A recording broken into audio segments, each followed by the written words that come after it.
Et nous avons parlé de l'évangile. Un vrai adorateur ne peut pas fermer sa bouche. Nous avons pris l'exemple de la femme samaritaine. Dès qu'elle a compris la vision de Dieu, le désir de Dieu, ce que Dieu désirait, ce que Dieu aimait, ce qui était les préoccupations de Dieu, le Père qui recherche, on recherche ce qu'on a perdu d'avance, et on les recherche parce qu'on a besoin. Ce que tu as perdu n'est pas important, tu ne peux pas les rechercher, parce qu'il nous recherche, parce que nous sommes importants, il nous a créés à son image, alléluia, et à sa ressemblance. Il recherche ce qu'il a créé pour l'adorer. Il recherche. Alors la femme samaritaine a compris une chose, que lorsque je suis sauvé, personne ne l'a prêché cela, mais elle a compris, elle a réussi l'amour de Dieu, elle a compris, elle a réussi la puissance de Dieu qui a délivré son passé d'impureté, personne ne peut l'envoyer. Un vrai adorateur, vous n'allez pas les pousser à faire quelque chose. Hello? Amen. Il est inspiré. Et elle est partie tout de suite, elle est devenue évangéliste et plusieurs de ces villages-là ont été sauvés. Tu ne peux pas t'appeler adorateur, ni adoratrice, tu peux louer Dieu. Alors tu seras aujourd'hui, oh gloire à Dieu, aujourd'hui, et hier même on parlait de cela. Vous savez, il y a beaucoup de personnes, même dans nos églises, qui chantent, même nous qui chantons. Donc tout d'abord, l'église laisse la charge d'adoration au groupe de louanges. Écoutez, nous ne sommes pas dans le monde où il y a des stars, on est en train d'admirer les stars, mais dans le corps de Christ, tout le monde, nous sommes des stars. Amen. Alléluia. Amen. Nous sommes tous des stars. Alléluia. Amen. Donc nous tous, nous devons louer et adorer Dieu. L'équipe de louange est là pour nous aider, mais c'est à nous d'adorer ce Dieu. C'est à nous de percer. Et nous avons parlé aussi que c'était très important que les groupes de louange sachent et comment se soumettre, si possible, si vous avez compris, en passant rapidement.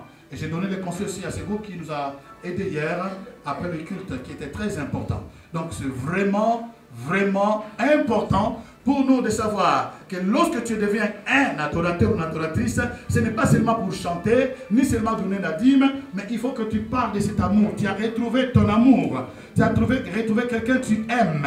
Celui que tu aimes, tu dois le publier à quiconque.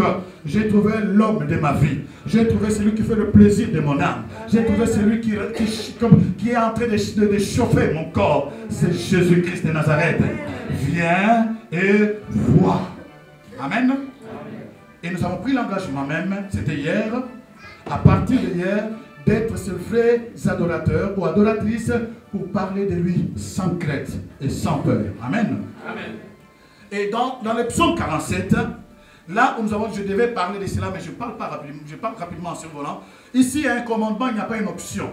Il dit que vous tous, peuple, alors cette partie est indiquée à tout le peuple de Dieu. Si tu n'es pas peuple de Dieu, tu ne fais pas partie de ceux à qui on a donné cette parole ou cette recommandation. Vous tous, peuple, donc peuple de Dieu, faites quoi? Battez-les mains.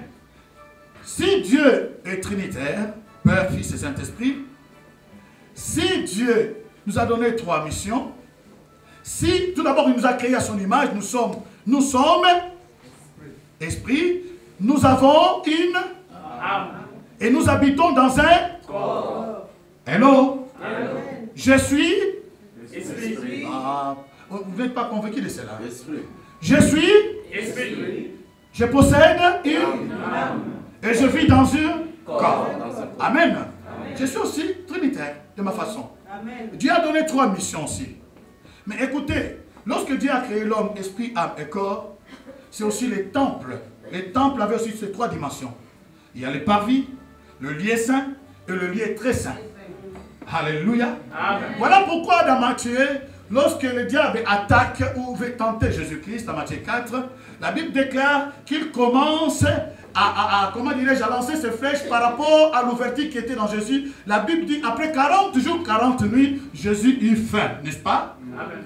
Jésus eut faim.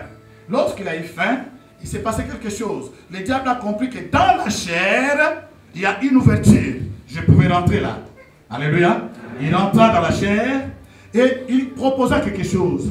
Si tu es fils de Dieu, transforme ces pierres en pain. Et Jésus l'a répondu, comme il est la parole, et vous savez que tout combat que nous avons, pour la vaincre, nous pouvons seulement la vaincre en esprit par la parole, qui est le pain de l'esprit, et qui était dans la main d'Abraham. Mais nous avons appris pour adorer, il devait avoir les couteaux qui étaient les symboles de la parole de Dieu, qui coupe l'offrande. Alléluia. Alors, nous avons appris aussi, et que dans la deuxième partie, le diable monte encore. Lorsque le diable rentre, il ne sort pas tout de suite. Il rentre, alors il monte la dimension de l'âme. Il dit, jette-toi. Alors, jette-toi, et il est écrit, car il est écrit, Dieu enverra ses anges pour te protéger, afin qu'aucun de tes os ne se puisse briser. C'est la parole de Dieu, bien sûr. Mais Jésus savait que c'est un esprit de suicide. Et les suicides se passent où? Dans l'âme. Hello? Se passe où les suicides? Dans l'âme.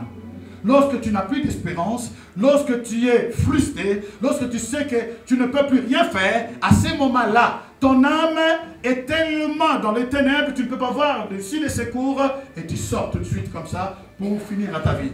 Jésus dit non, non, tu ne peux pas tenter Dieu. Alléluia. Amen. Je ne peux pas tenter Dieu. Donc ne peux pas tenter. Ne continuez pas à tenter Dieu même dans vos paroles. Ah, si tu fais pour moi comme ça, un jour je vais me suicider. Tu ouvres ta porte, tôt ou tard, si tu ne confesses pas, cela va arriver dans ta vie. Amen. Les gens qui se sont suicidés, si vous allez à côté, la plupart d'entre eux, je peux dire même les 90%, ce sont des gens qui ont déjà prémédité cela, ce sont des gens qui ont déjà parlé cela. Et après leur mort, vous allez entendre les témoignages, oui, ils parlaient de cela ou elle parlait de cela. Le diable ne s'est pas arrêté au niveau de l'âme. Il a monté la dimension, la pression de la tentation, la pression était tellement haute, il est parti dans le lieu très saint. Comme le corps est le parvis, l'âme est le lieu saint, et notre esprit qui est en contact avec l'esprit de Dieu, c'est le lieu très saint. Il rentre dans l'esprit, il le fait voir toute la gloire du monde. Il le fait voir tout ce qui se passe dans le monde. Il le fait voir tout ce qui est de plaisir. Il dit, tu vois tout ce que tu vois là, cela m'appartient. On me l'a donné. Et je le donne à qui je veux. Si seulement tu te prosternes et m'adores, je te donnerai tout ce que tu vois là. L'adoration. Il touche maintenant à l'esprit. Parce que tu ne peux pas, je sais qu'on a dit que le Père recherche le vrai adorateur. Ceux qui l'adorent comment? En esprit et en vérité. Oh, comment? Ceux qui l'adorent comment? En esprit et en vérité. Parce qu'il est esprit, nous sommes aussi esprit, c'est que notre esprit doit être en contact avec lui. Ce n'est pas avec mon corps que je vais l'adorer. Ce n'est pas avec mon corps que je vais l'adorer. Or, nous avons parlé, l'esprit et l'âme n'est pas séparable. Ça part ensemble. Alléluia. Amen. J'ai envie de sauter, mais ça viendra. Amen. L'esprit et l'âme est attaché ensemble. Lorsque l'esprit, ton esprit est connecté avec Dieu, l'âme ne peut que suivre. Mais lorsque ton esprit, lorsque ton âme est connectée plus dans la chair, c'est fini, tu deviens ce qu'on appelle un homme charnel, un chrétien charnel. Un chrétien charnel. Tu es chrétien, mais tu es charnel. Tu es chrétien, mais tu es charnel. Mais lorsque ton esprit est connecté avec Dieu, l'âme est obligée de suivre. C'est là que tu es appelé un chrétien spirituel. Là, tu pourras l'adorer en esprit et en vérité. Il vient essayer de tenter l'homme de Dieu. Alléluia. Incroyable. Il vient tenter son créateur pour dire, si tu es le fils de Dieu, vois la gloire qui est là et je te donnerai si seulement tu m'adores. Voilà pourquoi je vous ai dit, l'adoration est la clé de tout ce que tu cherches dans ta vie. Amen. C'est la forme la plus élevée de toutes les prières. C'est la forme la plus élevée de toute la vie d'une église sur la terre. C'est la forme la plus élevée d'un service de chrétien. Et nous avons parlé que le premier ministère d'un chrétien, c'est l'adoration. Hello? Amen. Vous me suivez, n'est-ce pas? C'est la forme la plus élevée. Donc, le diable, il était au ciel. Il savait que par l'adoration, Dieu peut donner les gens le monde. Il ne fait que copier, n'est-ce pas? Amen. Un grand copieur, falsificateur. Alléluia. Amen. Et la Bible dit, il dit à Jésus, tout ce que tu as vu là, cela m'appartient.